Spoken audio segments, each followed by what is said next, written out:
My favorite part of the field study was the day we got to tour a local village. We'd driven past this particular village several times on our way to Tindiri, but I still didn't really know what to expect once we got there. When we got out of the van, it didn't take long before we were noticed by the children that live in the village. Our driver, Isaac, served as our translator and tour guide, which was really helpful because not many of the people in the village could speak fluent English, and none of us could speak Chichewa. We walked around the village, which was a lot different from Tindiri.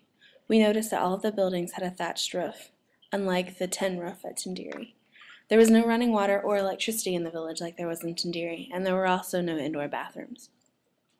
After we toured the village, we were allowed to take pictures of the women and children. They really enjoyed posing for pictures, and the women really liked taking them too. At one point after the tour, we were all just standing around in the village.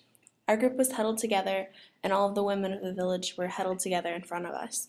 And we were all just standing there, and it was kind of awkward for a while, and then it wasn't. As we were standing there, the women of the village started clapping and singing, and then they slowly started to dance. We watched and cheered them on, and then when they were done, they gestured for us to perform as well.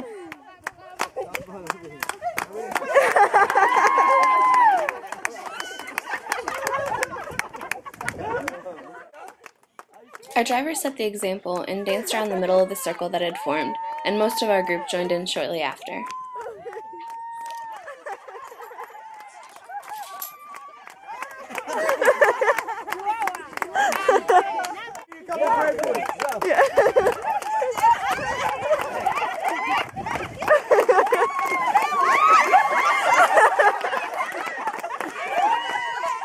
This was a really interesting moment for me.